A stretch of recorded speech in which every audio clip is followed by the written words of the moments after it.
Salimos al aire en 5, 4, 3, 2. Buenos días a todos y muchas gracias por sintonizarnos aquí como todos los viernes en Mesa de Discusión con su servidor Ramón Cortina. Estamos a escasas semanas de llegar al fin de año, al 31 de diciembre, ese tiempo para dejar atrás el pasado y enfocarse en el futuro. Me parecería un momento adecuado para hacer una pequeña retrospección a lo que ha sido el 2015 en el ámbito económico. Y indudablemente me parece imprescindible mencionar que 2015 ha sido caracterizado por una constante fluctuación en el tipo de cambio, una constante apreciación del dólar estadounidense con respecto al peso mexicano. De hecho, hace 365 días, el 4 de diciembre de 2014, el dólar se vendía en apenas 14 pesos con 15 centavos. Imagínense usted la envidia de poder comprar ese precio. Hoy ya, un año más tarde, se vende en 16 pesos con 71 centavos. Pero a la par de esta mala noticia, 2015 también ha tenido su lado positivo. De hecho, la semana pasada, el INEGI publicó que la tasa de inflación en la primera quincena de noviembre tuvo un aumento de 0.52%. Y con ello alcanzamos una tasa de inflación anual, fíjese usted, de 2.27%. Solo para que se dé una idea, dicha cifra es la más baja jamás registrada en la historia de nuestro país. Es, de hecho, una cifra sin precedentes. Pero entonces parece que estas ideas se contraponen, porque un aumento en el dólar provoca que los productos de importación presenten un mayor precio y con ello se genere un aumento en la inflación. Pero esto no es así debido a la gran labor que ha venido realizando el Banco de México durante los últimos años para poder controlar la inflación. De tal manera que el Banco de México se ha ganado un papel fundamental para lograr la estabilidad económica y el bienestar de todos los mexicanos. Pero a raíz de esto se suscita la pregunta, ¿qué ocurriría si a partir de mañana el Banco de México dejara de controlar la inflación? Es decir, ¿qué pasaría en un México sin Banxico? Ese precisamente es el tema que estaremos discutiendo el día de hoy aquí en Mesa de Discusión, y para ello hemos reunido a un grupo de expertos en la materia. Entre ellos está Antonio, nuestro especialista en historia económica. Buenos días. Arturo, doctor en economía. Buenos días. Y el licenciado Gabriel, un prestigiado empresario y también un experto en materia económica. Buenos días. Buenos días a todos. Muchas gracias por estar aquí y compartir su tiempo con nosotros. Antes de dar inicio a esta mesa, me gustaría aclarar ciertos aspectos técnicos sobre la temática que discutiremos el día de hoy, ya que no es una temática fácil de entender. La inflación se define como un aumento sostenido y generalizado en el nivel medio de precios. Y el gran problema que acarrea la inflación es que hace que el dinero pierda su valor. Con esto no me refiero de ninguna forma a que un billete de 100 pesos se convierta mágicamente en un billete de 50. A lo que me refiero es que si con 100 pesos podíamos adquirir 10 productos, con un aumento en la tasa de inflación, pues posiblemente ya no podamos adquirir lo mismo. Seguramente serán 9, 8, 7, 6 productos, dependiendo de la tasa de inflación que se haya registrado ese año. Por lo tanto, se dice que con altas inflaciones, el dinero pierde su poder adquisitivo. Y uno de los tantos factores que puede influir en este aumento de las tasas de inflación es el exceso de dinero en circulación. Y para ello, precisamente, se le ha otorgado al Banco de México la facultad exclusiva de tener el monopolio sobre la emisión de dinero en nuestro país. Ahora bien, este es un panorama general, pero antes de analizar qué ocurriría el día de hoy sin el Banco de México, les pregunto, ¿cómo se manejaba la economía mexicana anterior a la fundación del Banco de México? Bueno, anterior a la fundación del Banco de México, estamos hablando del siglo XIX y principios del siglo XX, no había ningún organismo con las facultades que hoy tiene el Banco de México de controlar la inflación ni tener el monopolio de la emisión del dinero. Esto quiere decir que los bancos comerciales tenían el poder de emitir su propio papel moneda y no había control absoluto en eso. Entonces, en 1910 estalla la revolución y los caudillos, para financiar sus campañas militares, empiezan a emitir papel moneda, claro, sin respaldo. Este exceso de papel moneda empieza a causar una inflación y a su vez el aumento de precios.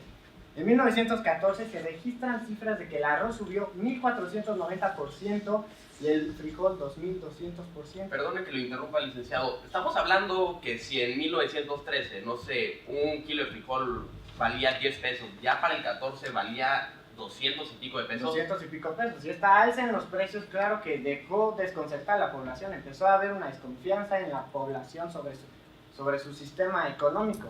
Entonces, para mantener su calidad de vida, empezaron a utilizar métodos alternativos en diversas regiones del país, como el trueque, o usar el valor intrínseco de la moneda, que en ese tiempo era de oro, plata y cobre. Entonces, para solucionar esta crisis, entre otras cosas, el 1 de septiembre de 1925, durante la presidencia de Plutarco Elías Calles, se funda el Banco de México.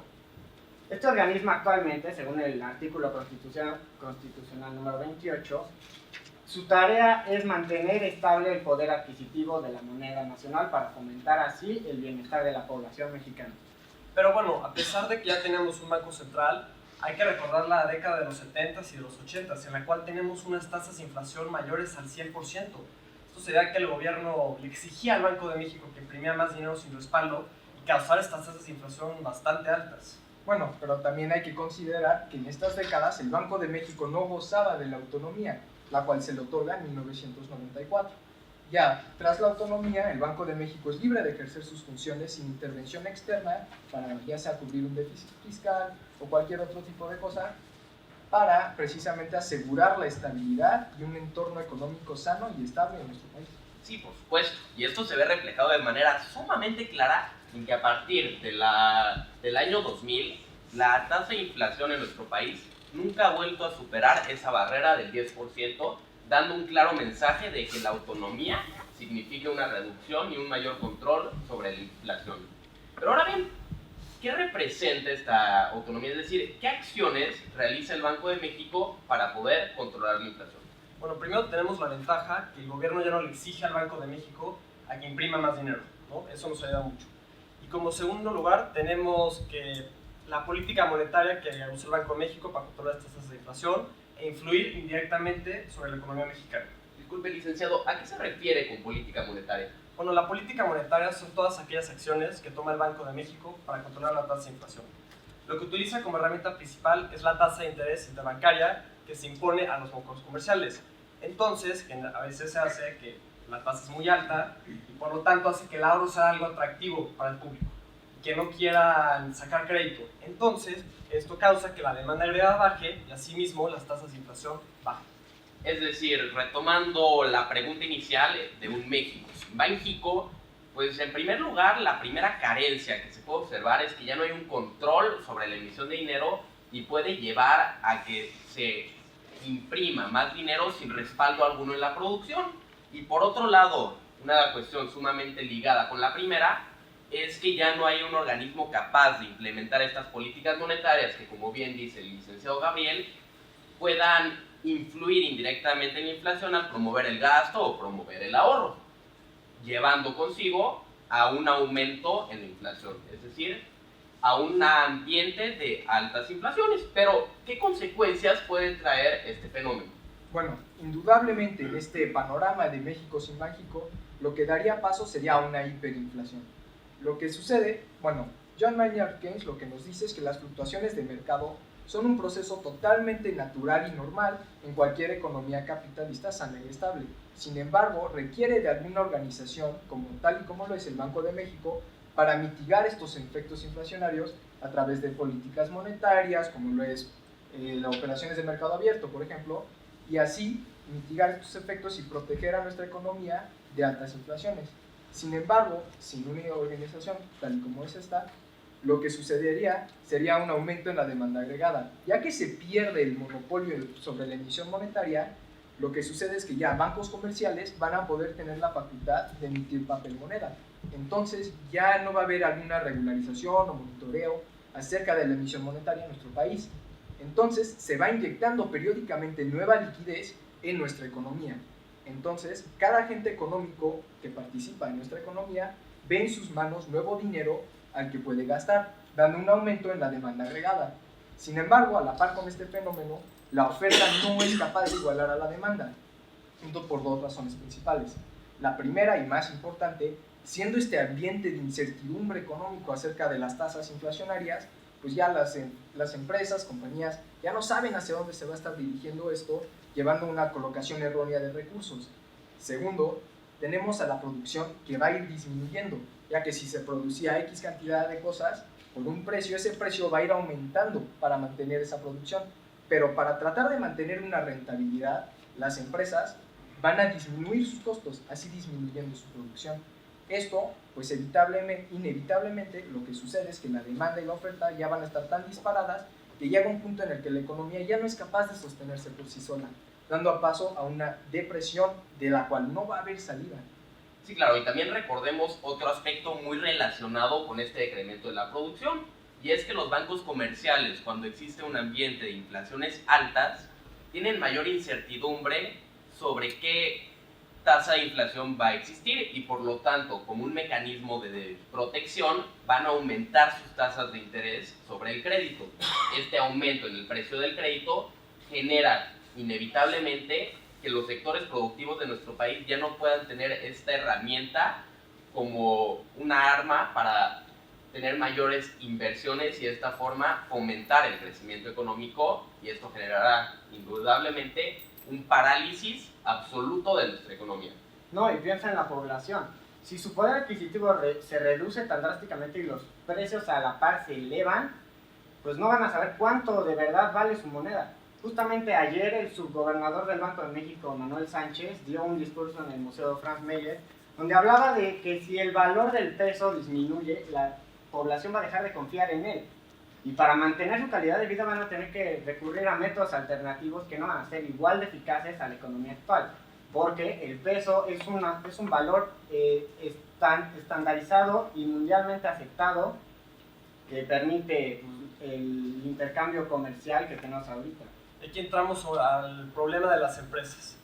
Como la materia prima va a estar elevada por las tasas de inflación muy altas, entonces pues, como empresario mis insumos van a crecer mucho y voy a tener que tomar la decisión de cortar la mano de obra, cortar mi producción, pero yo la verdad no sé qué hacer porque no sé cómo están las tasas de inflaciones y pues esto me puede dar una pérdida de capital que sería catastrófica y pues me podría llevar inclusive hasta la quiebra. Otro problema que tenemos es que los bancos no me van a querer prestar dinero a mí y es necesario que yo utilice ese dinero para seguir invirtiendo, pero pues, no se va a poder. Y el otro problema es, todos los empresarios lo que tenemos que hacer con nuestro dinero es invertirlo en activos como los bienes raíces o los metales para que vaya creciendo conforme la inflación y así tiene una seguridad económica. Bueno, su caso, señor licenciado, es un caso extraordinario, pero la gran mayoría de los agentes económicos de nuestro país, la gente de pie, no gozan de esta forma de proteger su dinero, no lo pueden invertir en estos activos. Sin embargo, ellos van a estar recibiendo un salario fijo, cuyo valor real va a ir decrementando conforme van subiendo estas tasas inflacionarias. Y pues para mantener una calidad de vida, cubrir necesidades básicas, mantener una familia, va a llegar a un punto en el que pues ya no va a ser un mexicano de pie, ya no va a ser capaz de mantener esto. Que tienen su mayor dinero en efectivo, no pueden hacer este tipo de prevenciones y sin el escudo como lo es el Banco de México para protegerlos de los efectos inflacionarios que conlleva negativamente nuestra economía, pues imagínense las implicaciones sociales que podría tener una hiperinflación en nuestro país. Por ejemplo, el índice de delincuencia podría subir ya que pues no tiene la gente el dinero suficiente para estarse manteniendo.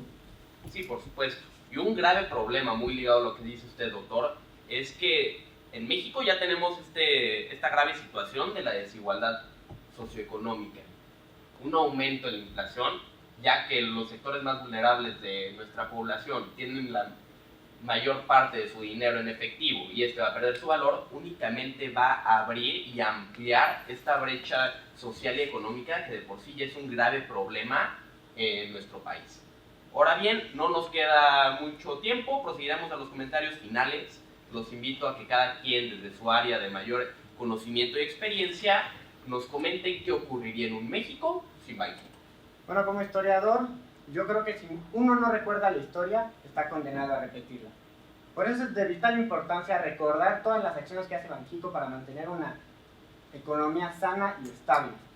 Si por algún caso extraordinario dejara de hacer estas funciones o dejara de existir, no dudo que esto daría paso a una inflación o hasta una hiperinflación, y esto traería situaciones como la de la Revolución Mexicana. La crisis que hubo se repetiría.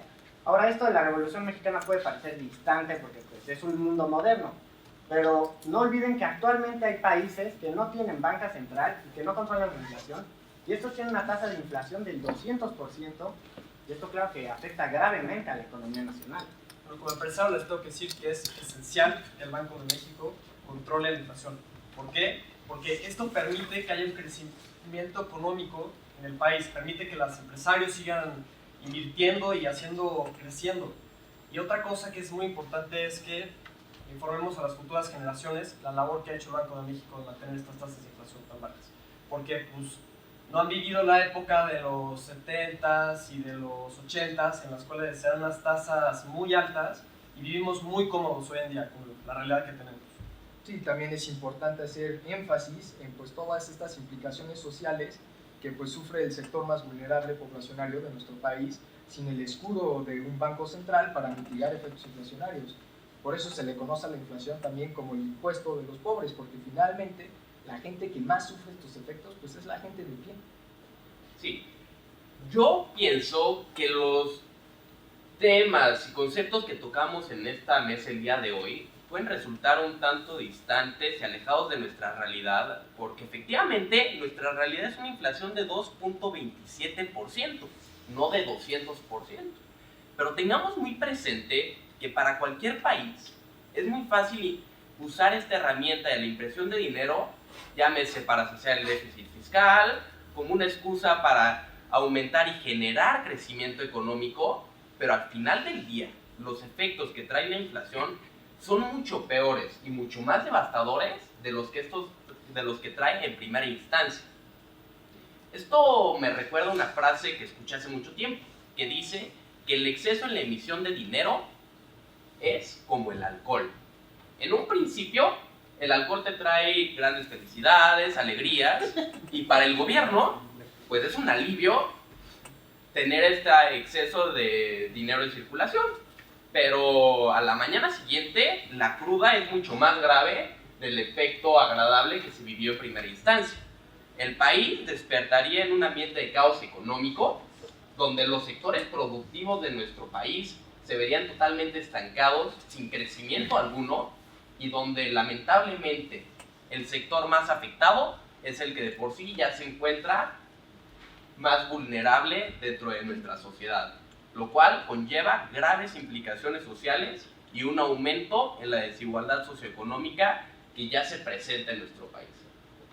Y a grandes rasgos, el efecto más nocivo que puede traer la inflación es que como el dinero pierde su valor, pues las economías de todas las familias mexicanas también van a ver que su poder adquisitivo se va a ver reducido.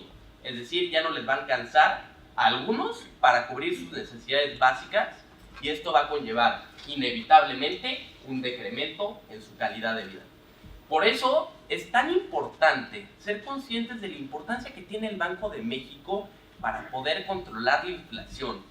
Ser conscientes de que este organismo nos permite vivir en un ambiente económico estable que propicie el crecimiento económico. Y por ello, como bien dice el licenciado Gabriel, hay que informar a las generaciones mileniales que aún no han visto los efectos tan desastrosos y catastróficos que puede traer las altas inflaciones. Me parece que con esto podemos dar por terminada la mesa del día de hoy. Le agradezco muchísimo a todos nuestros invitados por sus aportaciones. Nos veremos el próximo viernes, discutiremos temas como el apagón analógico, ¿se va a aplazar? ¿No se va a aplazar? Nos van a poder ver los estados de Baja California, Guanajuato, Querétaro, o no nos podrán ver. Esto y mucho más cuando regresemos el próximo viernes aquí en Mesa de Discusión con su servidor, Ramón Cortina. Muchas gracias y hasta la próxima.